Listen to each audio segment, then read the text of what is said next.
अस्सलाम वालेकुम दोस्तों, कहानी रेस्ट हाउस का दूसरा हिस्सा हाजिर है। मुनीज़ा ने कहा है कि मैं ये कोठी बेच दूँ। मुनीज़ा मेरी वालदा का नाम है। ये कोठी उन्हें जहेज़ में मिली थी। वो शायद बरसों पहले एक आधा दफ़ा इस तरफ आई होंगी, फिर नहीं आई। बाबा अलबत्ता पाबंदी से हर साल यहाँ आते थे। मुझे याद है जब बाबा दार्जिलिंग आया करते थे तो अम्मा सख्त बेचैन रहती थी। कई एक बार मैंने ये भी महसूस किया कि बाबा के यहाँ आने से पहले या यहाँ से घर जाने के बाद अम्मा और बाबा का झगड़ा भी होता था। गो इन झगड़ों की ये शक्ल नहीं होती थी जो आजकल राइज है, मगर इन दोनों को मूड से पता चलता था कि अम्मा ने कभी हमारे सामने कुछ नहीं कहा था। बाबा ने अलबत्ता कभी गुस्सा छुपाने की कोशिश नहीं की थी। वो झुल्ला के घर से बाहर चले जाते थे। आज मुझे इन झगड़ों की वजह पता चल रही है। यकीनन अम्मा को पता चल गया होगा या कम से कम शक तो ज़रूर होगा, मगर बाबा शादी कर चुके हैं या उनका इससे बेटा भी है, ये गुमान तो उन्हें भी नहीं होगा, वरना इतना सुकून ना होता। हसन, मैं तुमसे कुछ कह रहा हूँ। बाबा ने मुझे चौंका दिया। जी बाबा, मैं इनकी तरफ मुतवज्जा हो गया। तुम मुझसे वादा कर चुके हो बेटा, तुम इस राज की हिफाजत करोगे। अब तुम्हें एक वादा और करना पड़ेगा। तुम अपने भाई फहद की हिफाजत भी करोगे। जी बाबा, मैं वादा करता हूँ। मैं उसके सिवा कुछ कर भी नहीं सकता था। लेकिन बेटा, अगर हम ये कोठी बेच देंगे तो ये लोग कहाँ जाएंगे? ये इनकी छत है। तुम माँ से कह सकते हो कि कोठी ना बेचे। मेरी बात तो वो सुनने को तैयार नहीं। मैं ये बात जानता था कि अम्मा ने एक बार जो फैसला किया इस पर अमल करके ही दम लिया। मैं ये भी जानता था कि अम्मा मेरी बात कभी नहीं टालेंगी। मुझे ज़ाती तौर पे इस कोठी से ऐसा लगाव भी ना था और यूं भी मैं हिंदुस्तान में रहने का इरादा नहीं रखता था, मगर बाबा के इस राज के इंकशाफ ने मुझे काफ़ी मकदद किया था। मुझे इनकी ये शादी इतने नीचे लोगों में, गैर मज़हब के लोगों में पसंद भी नहीं आई थी। और तुर्रा ये कि अब मेरा एक भाई भी था जो इसी नीच ज़ात के खून से सींचा गया था। गोया बाबा ना सिर्फ ये कि मुझे अपनी राज में शरीक कर रहे थे, बल्कि वो इन तमाम लोगों की जिम्मेदारी भी मेरे सर पर डाल रहे थे और मैं इतना बेबस था कि कुछ कर नहीं सकता था, चाहे मुझे ये बात पसंद आई हो कि ना आई हो। मैंने इनसे वादा कर लिया कि अम्मा से बात करूँगा और उनकी ज़िम्मेदारी भी उठाऊँगा। हम खाना खा के फारिग हुए। बाबा मेरे वादा करने पे खुश थे। इस दौरान मैंने महसूस किया कि भगवान दास हमसे कुछ दूर बोलाया सा फिर रहा था। कभी मुझे एहसास होता कि वो खिड़की के पास से गुजरा है, कभी ये एहसास मेरी तवज्जो दरवाजे की तरफ मुंजविल करवा देता। बाबा ने शायद इस बात पे ध्यान ना दिया हो, मगर मुझे इसकी ये पुरस्कार हरकतें बहुत खल रही थीं। खाने के बर्तन उठाने के बाद भगवान दास हमारे लिए कॉफ़ी ले आया। इसकी छोटी छोटी गहरी चुभती हुई निगाहें मेरे और बाबा के चेहरे पे बारी बारी जम जाती थीं। उन आँखों में बेचैनी थी, उलझन थी, मगर होंठ मुस्कुराने के अंदाज में फैले हुए थे और पीले पीले दांत, चौड़े दांत इसके चेहरे को हैबतनाक बना रहे थे। रंग पीला था और ना जाने क्यों इसे देख के लगता था जैसे वो हीरोइन का आदी है या कोई ख़तरनाक नशा करता है। भगवान दास, बाबा ने काफ़ी कसीप लेते हुए कहा, यह कोठी हसन की वालदा के नाम है। उनकी ज़िद है कि इसे फ़रोख्त कर दिया जाए। मैंने हसन से बात की है। बहरहाल तुम फिक्र ना करो, कोई ना कोई इंतज़ाम हो जाएगा। मेरा ख़्याल है कि इसे गेस्ट हाउस बना देंगे और हसन खुद इसका इंतज़ाम संभाल ले। यही एक सूरत है कि इसकी वालदा इसे फ़रोख्त करने से बाज रहें, क्योंकि हसन, आखिरी जुमला बाबा ने मेरी तरफ देख के कहा। जी बाबा, मैंने इंतहाई सरसरी अंदाज में जवाब दिया। गालिबन मेरे अंदाज ने भगवान दास को बहुत मायूस कर दिया होगा। वैसे शायद मैं ख़ुद तो ना संभाल सकूं। मुझे वापस इंग्लैंड जाना है। अज़हर ख़ान इसे संभाल लेगा। अज़हर मेरा मामूज़ात था। इसे यूं भी होटल संभालने का तजुर्बा था, क्योंकि वो यहाँ काम कर रहा था। इसका 3 मंजिला होटल शिमला में था, जिसे अब इसके छोटे भाई संभाल रहे थे। ये तुम जानो। बहरहाल तुम्हें भगवान दास और अपने भाई का भी ख्याल रखना है। बाबा ने कहा। फिर भगवान दास से इलाके की तरक्की के कामों के बारे में पूछने लगे। आजकल हुकूमत दार्जिलिंग को सयाहों के लिए पुरकशिश बनाने पे काफ़ी तवज्जो दे रही है।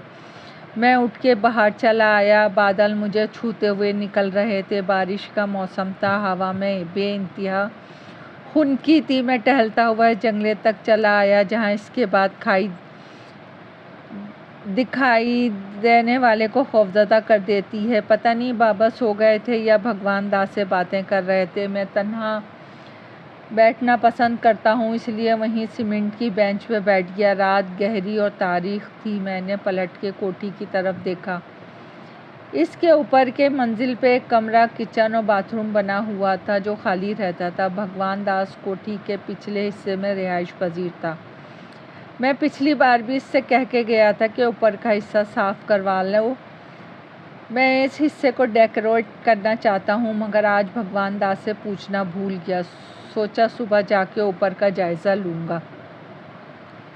मैं तकरीबन घंटा भर वहाँ बैठा सोचता रहा कि बाबा ने इस उम्र में शादी क्यों रचाई, और अगर अम्मा को पता चल गया तो कैसा हंगामा होगा। वो कभी भी बर्दाश्त नहीं करेंगी। उन्हें भिनक भी पड़ गई कि यहाँ क्या ड्रामा रचाया गया है। वो तो खड़े खड़े कोठी फ़रोख्त कर देंगी। वैसे इसे फ़रोख्त करने की बात कतई बेवकूफ़ी थी। ये जगह तो आमदनी के लिए बहुत आइडियल जगह थी। मैंने सोच लिया कि इसे पहली फुर्सत में रेस्ट हाउस में तब्दील करके भगवान दास को पिछले हिस्से तक महदूद कर दूंगा। अज़हर बहुत तेज़ आदमी था। वो इस खाली और वीरान कोठी को कारामद बना देगा। ये फैसला करके जूं ही उठा, मुझे लगा जैसे कोठी के ऊपर वाले हिस्से में कोई है।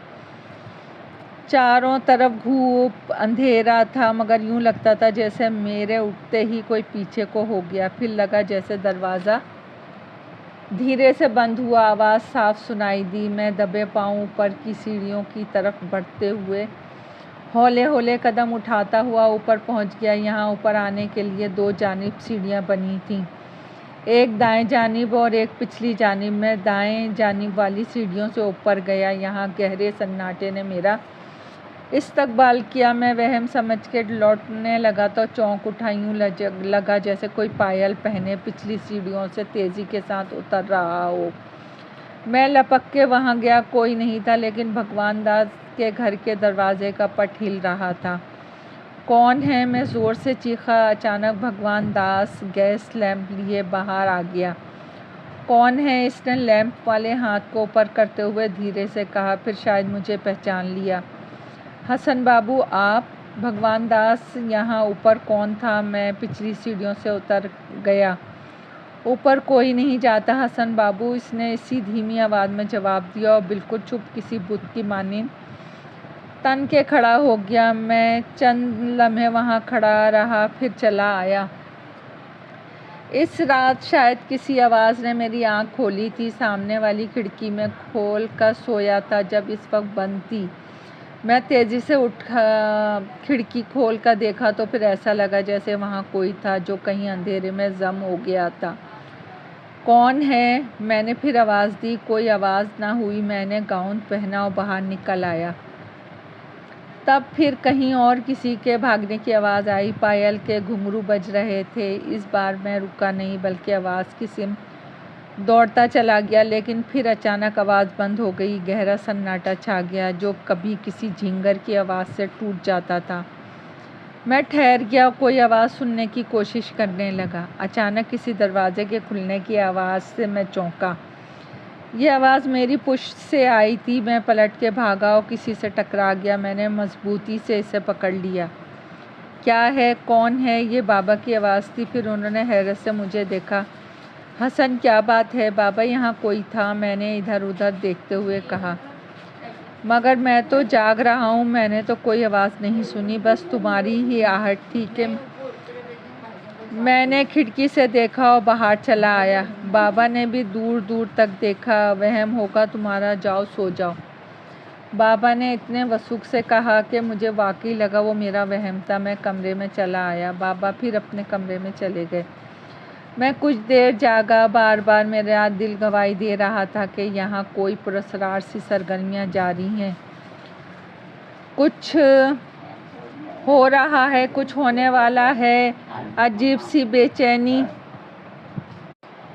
सी बेचैनी थी, मुझे टिकने नहीं दे रही थी। मैं बहुत देर तक जागता रहा। इस दौरान मुझे फिर आहट बाहर महसूस हुई। मैं बाहर निकला तो मैंने भगवान दास को गैस लैम्प लेके अपनी ही तरफ आते देखा। इसके दूसरे हाथ में कॉफ़ी का मग था और गरम गरम भाप उठ रही थी। हसन बाबू कॉफ़ी, इसने सपाट लहजे में कहा। इतनी रात को मैंने कॉफ़ी का मग लेते हुए से गौर से देखा। लैम्प की रोशनी इसकी थोड़ी पे पड़ रही थी और नकूश पर गहरे साए बन के इसे मज़ीद हैबतनाक बना रहे थे।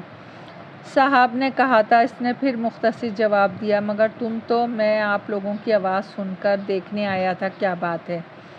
भगवान दास, मुझे यकीन है कि इमारत आसिफ ज़दा नहीं है। इसने मेरी बात का जवाब नहीं दिया, बल्कि चुपचाप मुझे देखता रहा। फिर भी यहाँ अजीब सी हरकतें नोट कर रहा हूँ। तुम लोग रात भर जागते और कोठी में फिरते रहते हो। क्या रात सोने के लिए होती है हसन बाबू? लेकिन आज आप लोगों की आमद की वजह से मैं जाग रहा हूँ। हो सकता है किसी चीज़ की ज़रूरत पड़े। मैंने सोचता रहा कि इसे पायल बजने और किसी औरत के भागने के बारे में बताऊं, मगर फिर इसका सर्द रवैया देख के चुप हो गया। वो कुछ देर खड़ा रहा जैसे मेरे हुक्म का मुंतज़िर हो।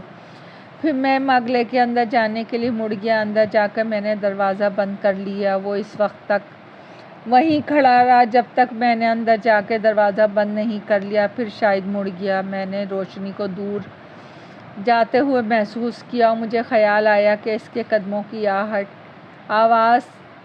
की कोई आवाज़ नहीं है। काफ़ी पीते पीते मेरा सर चकराने लगा। नींद से मेरी आंखें बंद होने लगीं। मुझे याद नहीं कि मैंने पूरी कॉफ़ी पी के नहीं। मैं बेखबर सो गया। सुबह मुझे जगाने वाला भगवान दास था। उसके चेहरे पे हवाइयाँ उड़ रही थी। हसन बाबू, जल्दी मालिक को देखें, इसने इतना कहा, बाहर भाग गया। मैं इसके पीछे भागा, हालांकि मेरी समझ में नहीं आया वो क्या कह रहा है। मैंने फ़ोन करके अजहर वगैरह को बुला लिया। घर में इत्तला से कोहराम मच गया। भगवान दास वैसे ही बुत का बुत खड़ा खामोश खड़ा रहा, बेआवाज़ कदमों से चलता रहा। इसका रद्द अमल वो नहीं था जो बरसों पुराने नौकरों का होना चाहिए। यही बात मुझे इसकी तरफ से मशकूक कर रही थी। उसकी आंखों में खौफ था, अजीब बेनाम सा खौफ। इस पर किसी ने शक का इजहार किया ना पुलिस ने इससे पूछगछ की। फिर भी वो बेपनाह खौफज़दा था।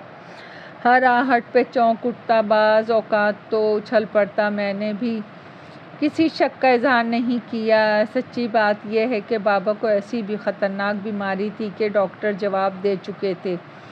वो अपनी इस बीमारी से खौफज़दा थे। ग़ालिबन इसीलिए उन्होंने मुझे वो राज बताया था। उन्हें तो आज नहीं कल मर जाना ही था और ऐसा हो चुका था। मगर मैं नहीं चाहता था कि अम्मा को इस बात का पता चले कि बाबा ने दूसरी शादी की है और भगवान दास इसका नवासा, बाबा का बेटा यानी मेरा भाई। मुझे अपने इस भाई से कोई दिलचस्पी नहीं थी।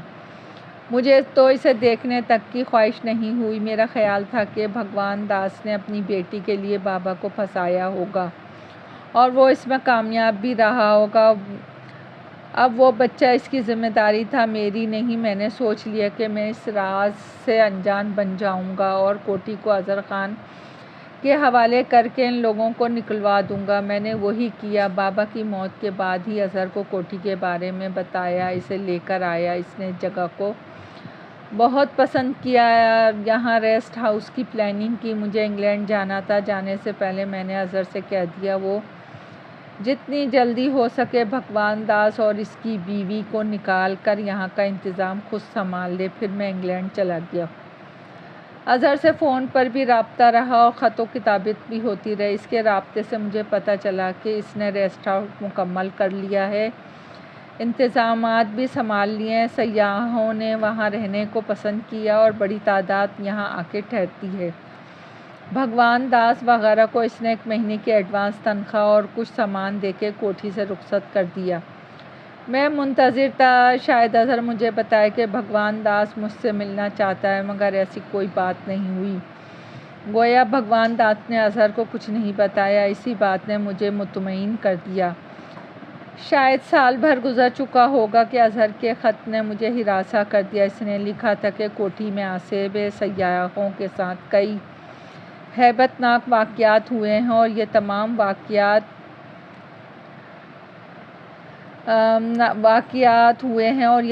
वाक़यात पे दर पे हुए हैं। पूरा दार्जिलिंग में ये कोठी मशहूर हो गई है। दोस्तों, अभी कहानी जारी है, इसका अगला हिस्सा बाद में। आपको पसंद आए तो लाइक और सब्सक्राइब कीजिएगा। आपकी दुआओं की तलबगार।